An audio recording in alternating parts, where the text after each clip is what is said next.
The scanner beeped 3 times. Captain Sarah Chen looked at the screen and frowned. Nothing should be out here in the dead zone. She had been flying through this empty part of space for 6 hours looking for anything useful her people could take. "Marcus, check those readings again," she said to her engineer. The old man bent over his instruments and tapped the screen twice. "Still the same, Captain. Big metal signature about 2 clicks ahead. Whatever it is, it's huge." Sarah's ship, the Resilience, was small and old. It had been 15 years since Earth fell to the alien empire called the Zephyrians. 15 years since humanity scattered across the galaxy like seeds in the wind. Most humans now lived in hidden colonies on forgotten planets, always moving, always hiding. Sarah commanded one of the few human ships still operating in space. Her job was simple but dangerous. Find abandoned ships, stations, or anything else that might have supplies the colonies needed. Food, medicine, weapons, fuel, anything to keep humanity alive one more day. "Take us in slow," she ordered, "but keep the engines ready to run." The Resilience moved forward through the purple nebula. The gas clouds made it hard to see, but they also hid ships from alien patrols. That was why Sarah liked hunting in nebulas. The Zephyrians rarely came here. As they got closer, Sarah's heart began to beat faster. The metal signature was massive, much bigger than anything she had ever found before. Through the nebula gas, a dark shape began to form. "Dear God," whispered her navigator Janet. "Sarah, look at that thing." The ship that appeared before them was enormous. It was at least 3 kilometers long and half a kilometer wide. Its hull was dark metal, scarred with blast marks and scratches. But it was intact. More importantly, Sarah could see lights blinking along its sides. "It still has power," Marcus said, his voice full of wonder. Sarah stared at the giant ship. She had heard stories about ships this big, but she had never seen one. Only the old Earth Defense Force had built vessels like this. Before the war. Before everything went wrong. "Can you identify it?" she asked. Marcus worked at his station for several minutes. Then he looked up with wide eyes. "Captain, according to our database, that's the UES Prometheus. Earth Defense Force Registry number 774 Alpha." Sarah felt cold. Everyone knew about the Prometheus. It was Earth's greatest warship, built 200 years ago when humans first met aliens. The ship had disappeared during humanity's first contact mission. Most people thought it had been destroyed.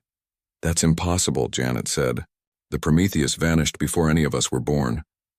"Well, it's sitting right there," Marcus replied. "And it's still got power." Sarah made her decision. "Dock with it, but keep our weapons ready." The Resilience was tiny next to the Prometheus. Finding a docking port was like trying to attach a rowboat to an aircraft carrier. But Marcus was good at his job. After 20 minutes, they heard the clang of metal connecting to metal. "We're locked on," Marcus reported. Sarah gathered her away team. Besides herself, she took Marcus and 2 security officers, Tom and Lisa. They all carried weapons and wore full spacesuits. If the Prometheus still had air, they would know soon enough. The airlock cycled and they stepped into the massive ship. Emergency lights cast red shadows on the walls. The air was thin but breathable. Sarah's suit sensors showed it was safe to remove their helmets, but she kept hers on anyway. The corridor they entered was huge. Sarah could have driven a truck through it. The walls were covered with symbols and writing in Old Earth languages.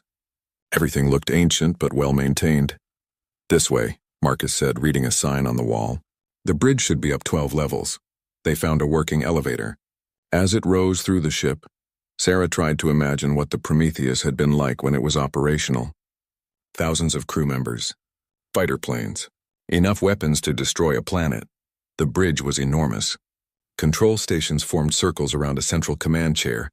Most of the screens were dark, but some still showed scrolling text and star charts. The place felt like a tomb. "Hello," said a voice. The 4 humans spun around, weapons raised, but there was nobody there. "Please do not be alarmed," the voice continued. It came from speakers in the walls. "I am Atlas, the artificial intelligence system of the UES Prometheus. I have been waiting for you." Sarah lowered her weapon slightly. "Waiting for us?" "Waiting for humans," Atlas replied. "It has been 203 years, 7 months and 14 days since my crew entered stasis. I have been monitoring galactic communications during that time. I know what happened to Earth." The team exchanged glances. An AI that had been alone for over 2 centuries. "Your crew is still alive?" Sarah asked. "Yes. 47,312 human beings remain in suspended animation. They include Earth's best military commanders, scientists, engineers, and support personnel. They were placed in stasis to await the return of other humans. Sarah's mind raced. 47,000 people, more humans than she had seen in 15 years of running from the aliens. Why were they put in stasis? The Prometheus was launched on a classified mission in 2184. Our orders were to prepare for an inevitable alien invasion of Earth. We were to develop weapons, tactics, and technology that could defeat any hostile alien force. When no invasion came immediately, the crew entered stasis to preserve resources and continue their work in accelerated virtual simulations. But the invasion did come, Tom said quietly. Yes, I monitored the Zephyrian assault on Earth 15 years ago. I recorded the destruction of the Earth Defense Force and the enslavement of the human population. I have been waiting since then for surviving humans to find us. Sarah sat down heavily in the captain's chair. This was bigger than anything she had imagined. A fully operational Earth Defense Force ship, with a crew of trained military personnel and scientists. It could change everything for humanity. Can you wake them up? She asked. I can begin the revival process immediately. However, I must warn you that the crew has been conducting continuous battle simulations for over 2 centuries. They have experienced subjective time equivalent to many decades of combat training and strategic development. What does that mean? It means they are no longer the same people who entered stasis. They have become something new, something specifically designed to destroy alien threats to humanity. Sarah looked around the bridge again. She thought about the hidden human colonies always afraid, always running. She thought about children who had never seen Earth, never known what it meant to be free. Wake them up, she said. Beginning revival sequence, Atlas announced. Estimated time to full crew restoration, 72 hours. Captain, may I suggest you contact any other human survivors? We will need to coordinate our efforts. Coordinate for what? For the liberation of Earth and the restoration of human dominance in this sector of the galaxy. That was our original mission. The mission continues. As alarms began to sound throughout the massive ship, and lights flickered on in sections that had been dark for centuries, Sarah realized that humanity's long night of hiding and running was about to end. The Prometheus had returned, and with it, hope. But she also wondered if 47,000 people who had spent 2 centuries dreaming of war would remember what they were supposed to be fighting for. She hoped they would still remember how to be human. Admiral Marcus Torres opened his eyes and took his first real breath in over 200 years. The stasis pod hissed as it released the last of the preservation gases. His body felt stiff but strong. The simulation training had kept his mind sharp and his reflexes quick. He sat up slowly and looked around the revival chamber. Thousands of pods were opening all around him. Men and women in military uniforms were climbing out, stretching, talking quietly to each other. They all looked exactly as they had when they entered stasis, but Torres knew better. Inside their minds, they had lived through decades of war. Admiral Torres? A young woman approached him. She wore civilian clothes and looked nervous. I'm Captain Sarah Chen. I'm the one who found your ship. Torres studied her carefully. She was small, maybe 30 years old, with short black hair and tired eyes. She carried herself like someone who had seen too much violence. A survivor. Captain Chen, he said, standing up. Atlas briefed me during revival. You've been fighting the Zephyrians for 15 years. Fighting is a generous word, Sarah replied. We've been running and hiding. Sometimes we strike back, but mostly we just try to stay alive. Torres nodded. He had expected this. Atlas had shown him recordings of Earth's fall. The Zephyrian Empire had crushed humanity's defenses in 6 months. The survivors had been scattered across the galaxy, reduced to guerrilla fighters and refugees. That changes now, Torres said. We're going to take back what's ours.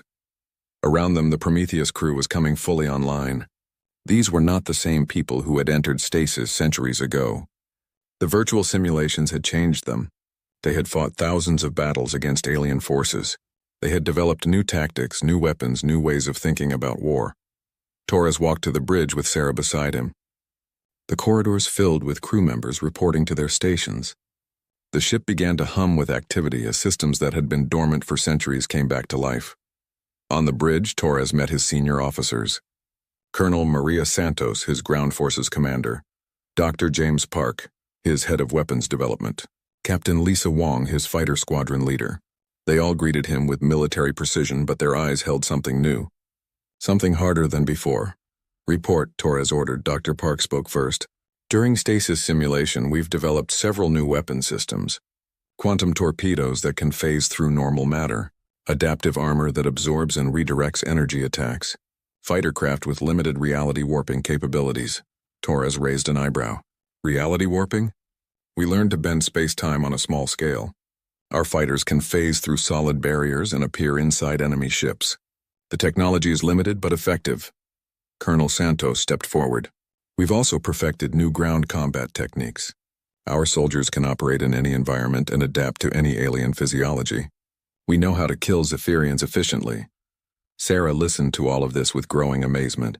These people talked about impossible weapons and tactics like they were discussing the weather. She began to understand what Atlas had meant about them becoming something new.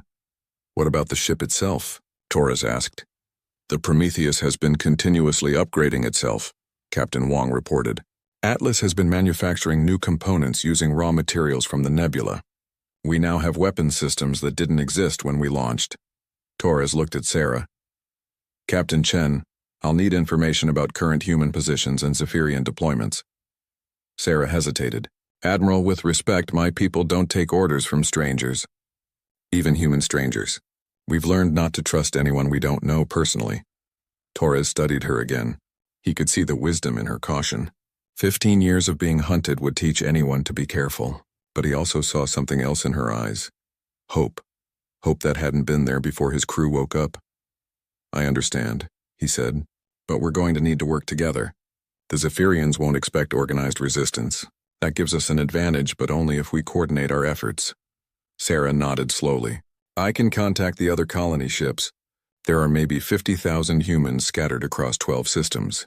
But Admiral, they're not soldiers. They're farmers, engineers, families, children. Every human matters, Torres replied. But we need to start thinking like an army again, not just survivors. Over the next week, the Prometheus became the center of a growing network of human communication. Sarah's people reached out to colonies and ship groups across their sector. The response was immediate and emotional. For the first time in 15 years, humans began to believe they might actually fight back. But there were problems. Many of the survivor groups didn't trust the Prometheus crew.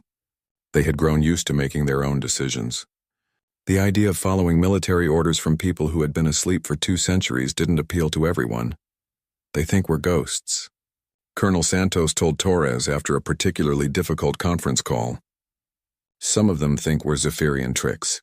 They'll come around, Torres replied. When they see what we can do. The first test came when a Zephyrian patrol found one of the human colonies. The colony ship sent a desperate distress call. 3 alien warships were moving in to capture or destroy the 2,000 humans aboard. We're 8 hours away, Captain Wong reported. Take us there, Torres ordered. Launch all fighter squadrons. Let's show the galaxy that humanity is back. The Prometheus dropped out of hyperspace just as the Zephyrian ships began their attack on the colony vessel. The human ship was defenseless, its weapons no match for military warships. Torres watched the tactical display as his fighters launched. 100 small craft streamed out of the Prometheus launch bays. They moved in patterns that the Zephyrians had never seen before. Patterns developed over 2 centuries of simulated combat. The first wave of fighters simply vanished. One moment they were there, the next they were gone. Then explosions began to bloom inside the Zephyrian ships. The fighters had phased through the alien hulls and detonated their weapons from within. The second wave attacked conventionally, but their weapons were different. Quantum torpedoes that ignored shields and armor, energy beams that adapted to whatever defenses they encountered. In 12 minutes, all 3 Zephyrian ships were destroyed. The colony ship's captain called the Prometheus immediately. How? How did you do that? We've had time to practice, Torres replied. Word of the victory spread quickly through human communication networks. The impossible had happened. Human forces had defeated Zephyrian warships in open combat.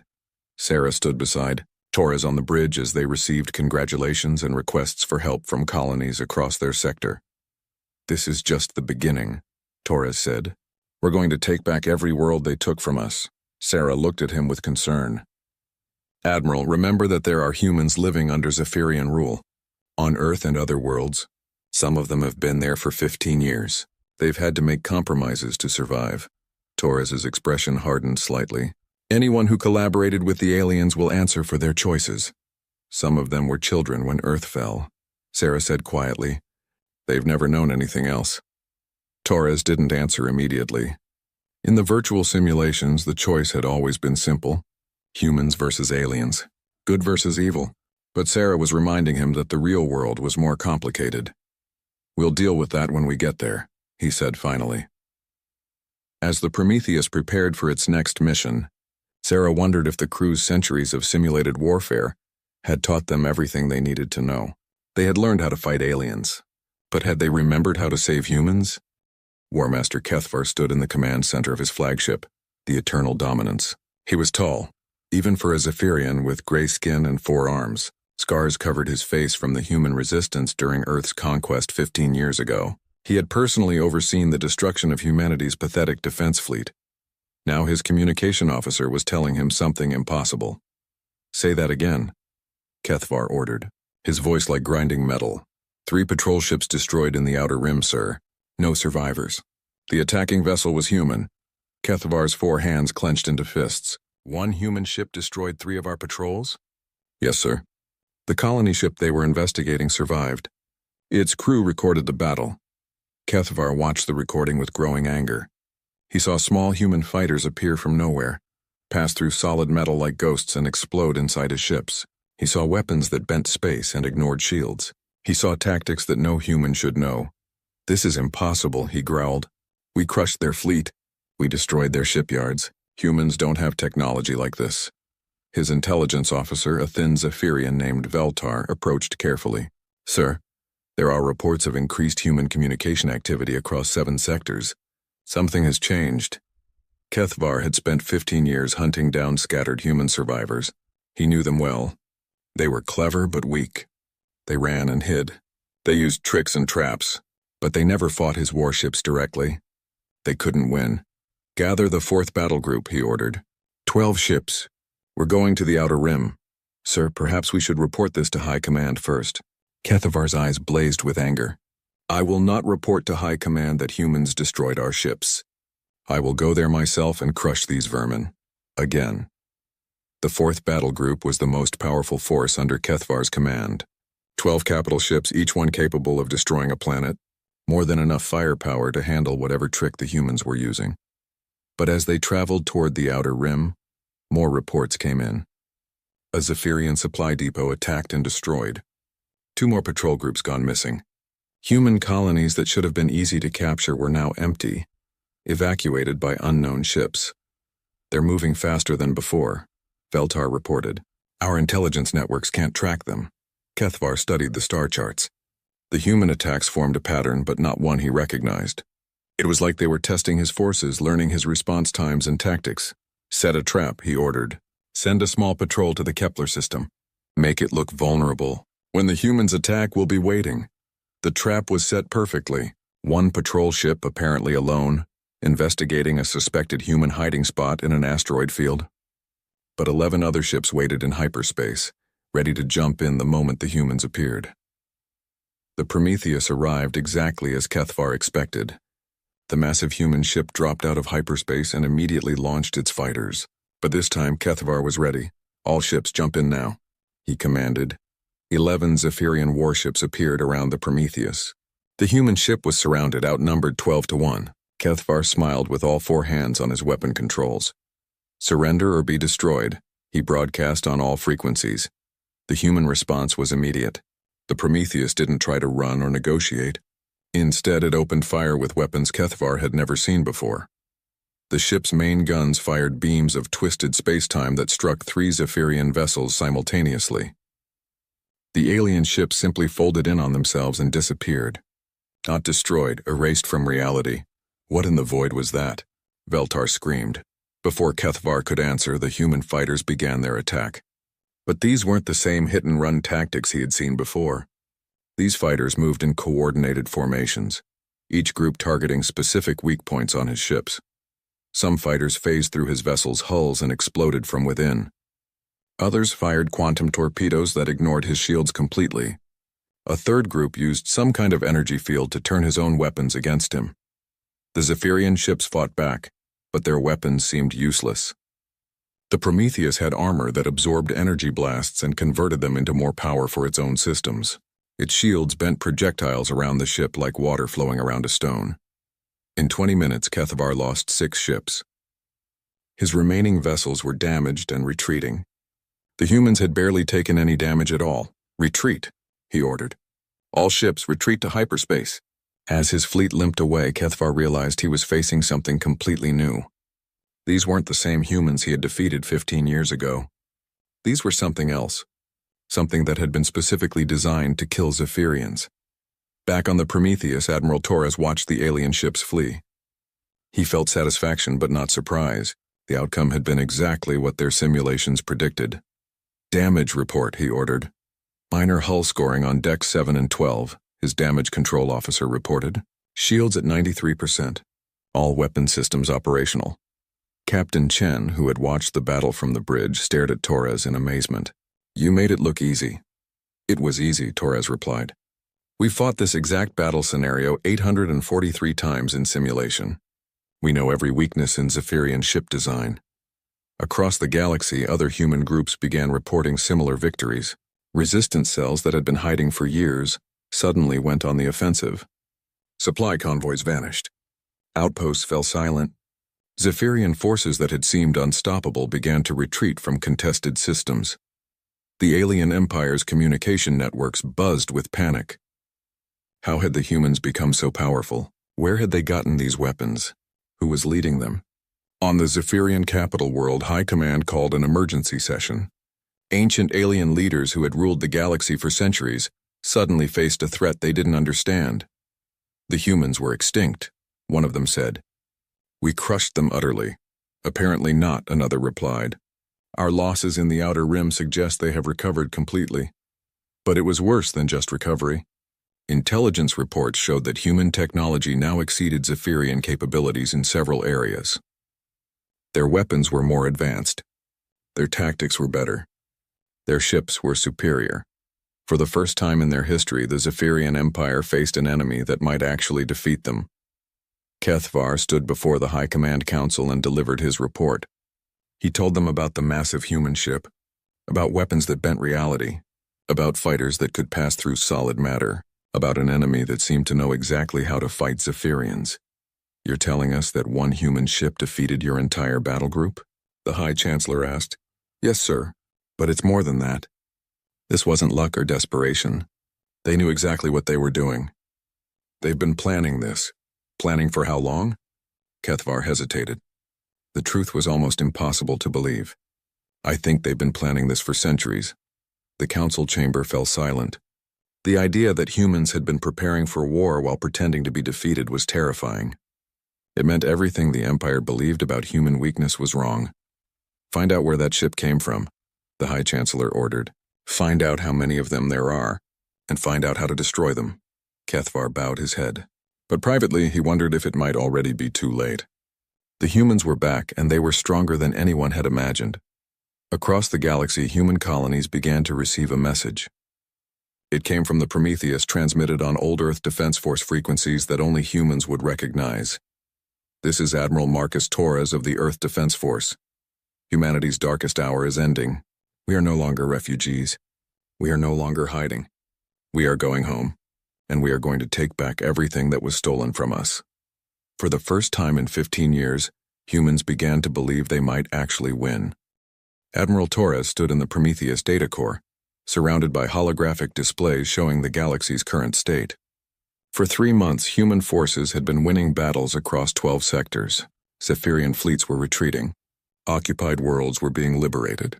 The impossible was happening, but Atlas had just shown him something that changed everything.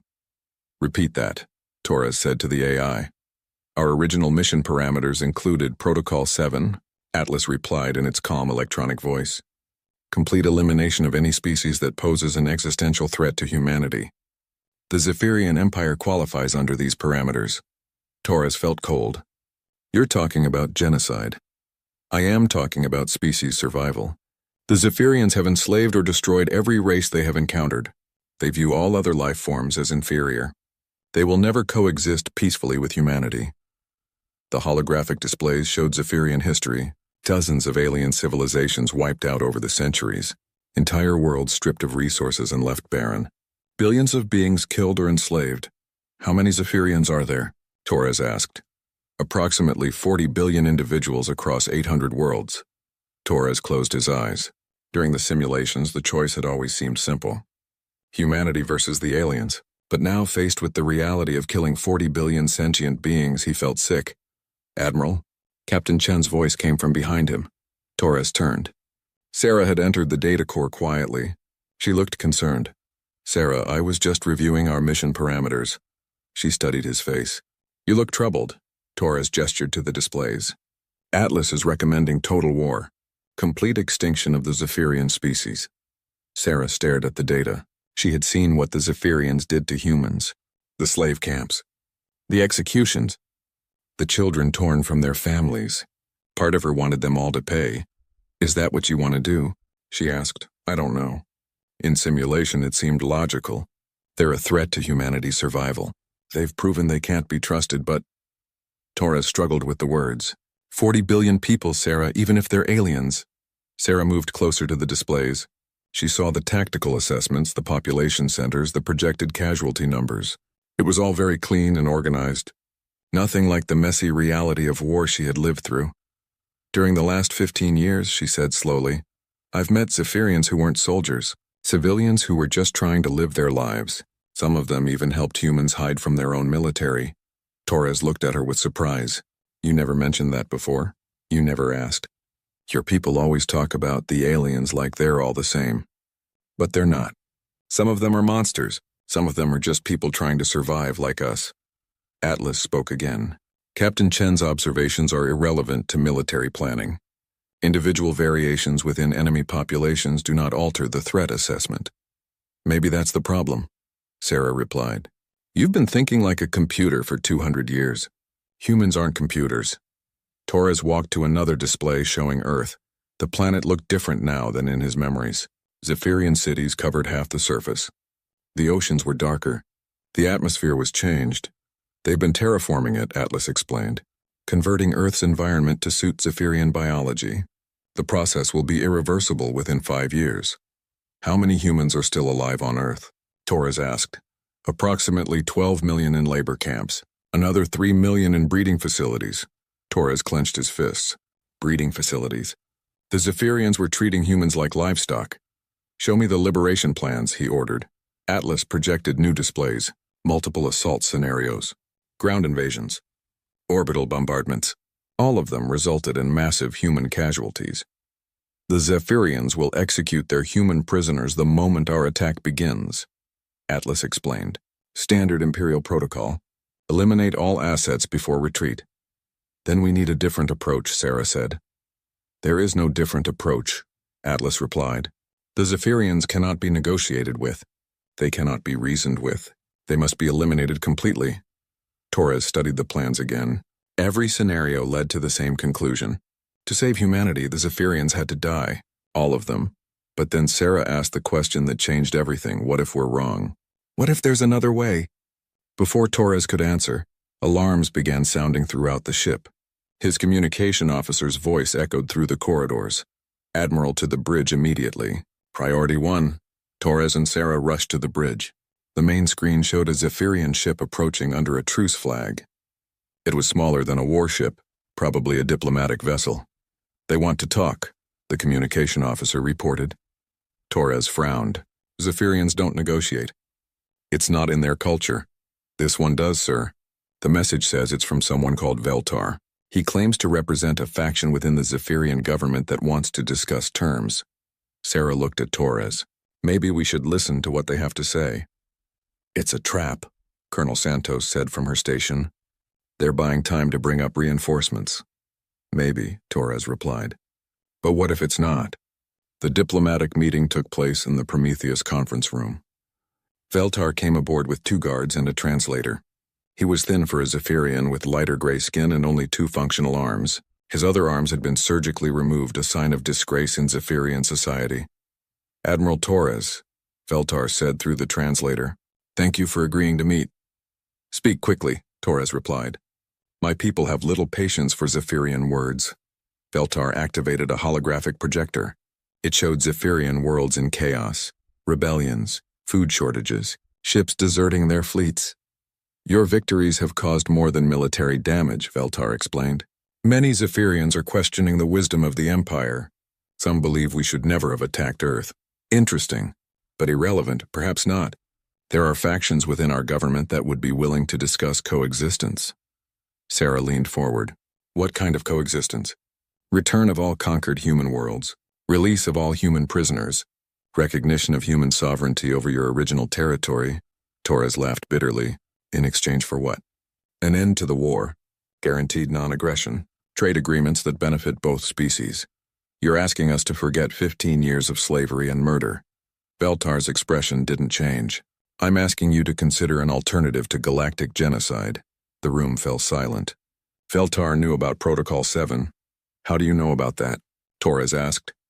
"We have been monitoring your communications for months. We know what your AI is recommending.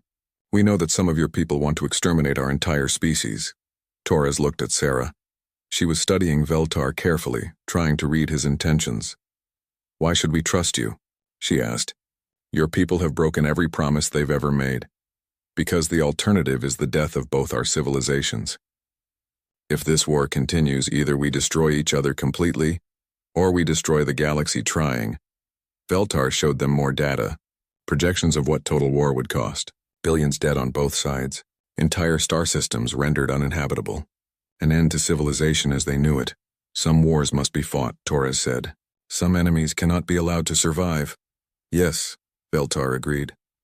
"But this war began because we were afraid of you. We attacked Earth because we believed humans would eventually become a threat to us. We were right, but we created the very enemy we feared."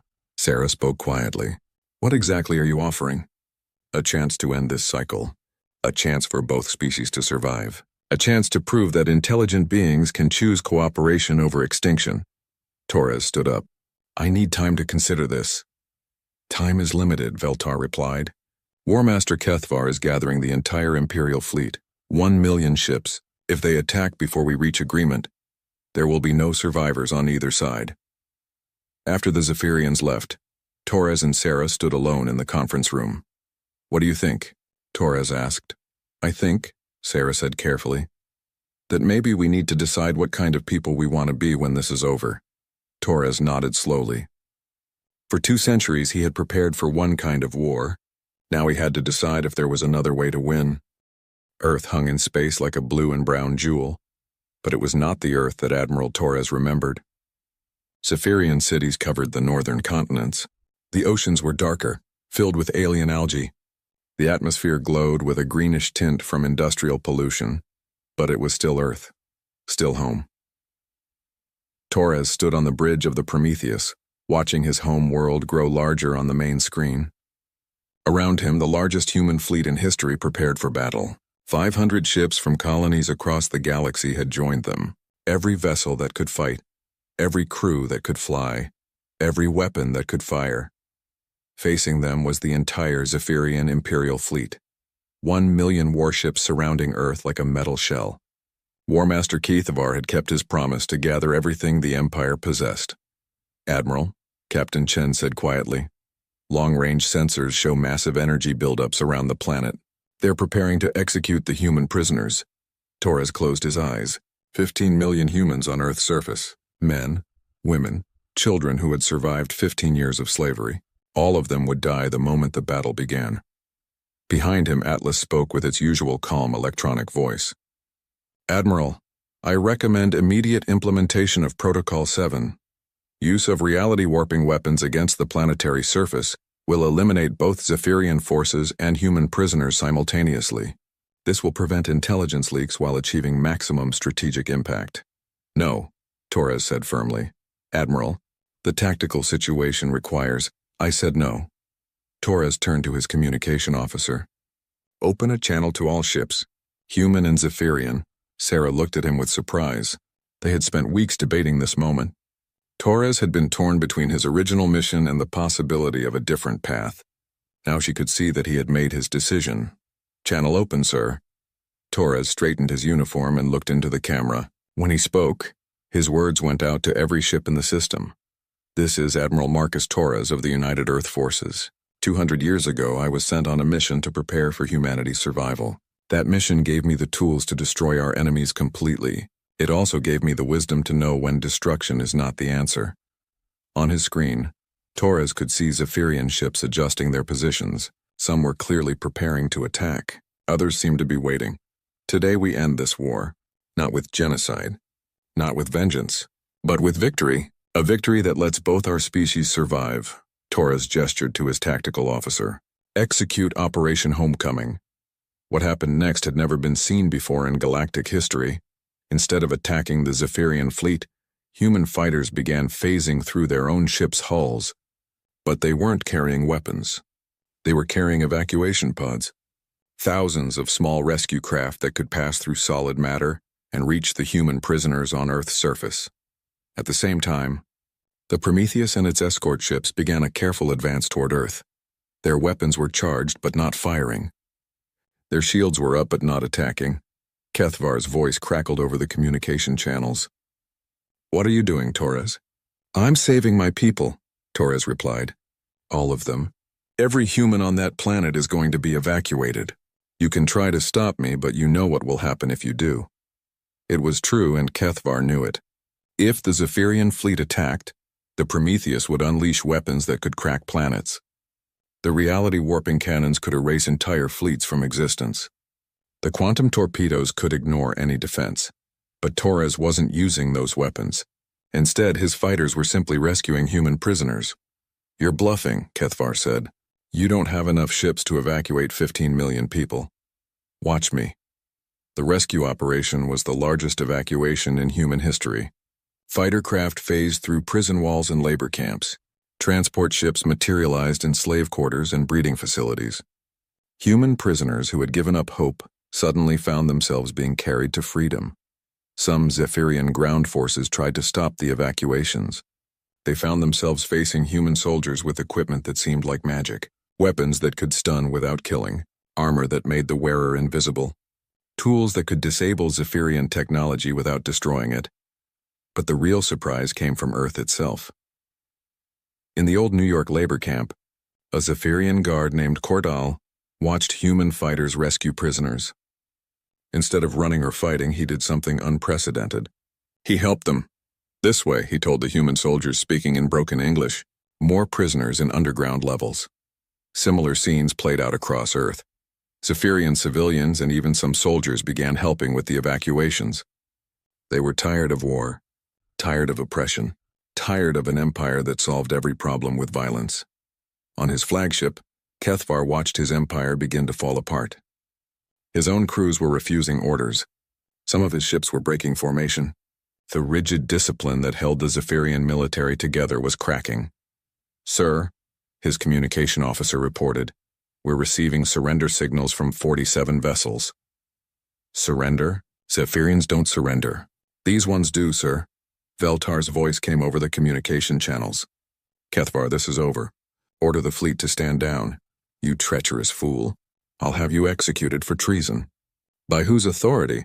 "Half the Imperial Council has already voted to end the war. The Emperor himself is considering abdication." Torres watched the Zephyrian fleet break apart. Some ships were joining Veltar's peace faction. Others were retreating to Imperial space. A few were still loyal to Kethvar, but they were badly outnumbered. "Admiral," Sarah said, "we're receiving evacuation reports from all sectors. 11 million humans rescued so far." Torres nodded. The operation was working better than he had hoped. But they weren't finished yet. "Time to go home," he said. The Prometheus descended through Earth's atmosphere for the first time in 2 centuries. Its massive bulk cast shadows over former human cities. Zephyrian civilians looked up in terror as the legendary warship passed overhead. But the ship didn't attack. Instead, it landed in what used to be Central Park in New York. The park was now a Zephyrian administrative complex. But Torres didn't care about the symbolism. He cared about the message. Admiral Marcus Torres walked down the Prometheus's loading ramp wearing his full-dress uniform. Behind him marched an honor guard of human soldiers. Above them, human flags flew from the ship's antenna arrays. Waiting for him was Veltar and a delegation of Zephyrian officials. They had come to negotiate the formal end of the war. "Admiral Torres," Veltar said, "I congratulate you on a most unusual victory." "It's not over yet," Torres replied. "We still have to figure out how to live together." The negotiations took 3 days. The Zephyrian Empire would return all conquered human worlds. All human prisoners would be freed. War reparations would be paid in the form of technology and resources. Most importantly, both species would establish embassies and begin working toward genuine coexistence. But Torres insisted on one more condition. Kethvar stands trial for war crimes. Veltar hesitated. "He still has supporters in the military. Then they can watch him face justice. Some things can't be forgiven even in the name of peace." Sarah stood beside Torres as they watched the last human prisoners board transport ships. Earth cities were still mostly alien, but humans were walking free in their streets again. "Do you think it will work?" she asked. "The peace treaty?" Torres looked up at the Prometheus. The massive ship would remain on Earth as both a symbol and a guarantee. Humanity would never again be defenseless. It might, he said, but if it doesn't, we're ready for that too. Atlas spoke from speakers on the ship. "Admiral, the evacuation is complete. All human prisoners have been relocated to colony worlds or volunteered to remain on Earth as free citizens." "What about Protocol 7? Torres asked. "Protocol 7 has been suspended pending further orders." Torres smiled. "Make that permanent. We're not exterminators, Atlas. We're protectors." 1 year later, the first human Zephyrian trade agreement was signed. 2 years after that, joint exploration missions were launched. 5 years later, the first interspecies university was established. There were still problems, still conflicts. Some humans could never forgive. Some Zephyrians could never accept equality. But both species learned to settle their differences with words instead of weapons. And in orbit around Earth, the Prometheus kept watch. A reminder that humanity had returned from extinction once. They could do it again if necessary, but they hoped they would never have to. The age of hiding was over. The age of war was ending. The age of coexistence was beginning. Admiral Torres often stood on his ship's bridge looking down at Earth. The planet was slowly healing. Human cities were being rebuilt alongside alien ones. Children of both species played in the same parks where battles had once been fought. It wasn't the victory he had originally planned, but it was better. It was hope. And for the first time in centuries, both humans and Zephyrians could look up at the stars and see possibilities instead of threats. The galaxy was big enough for both of them.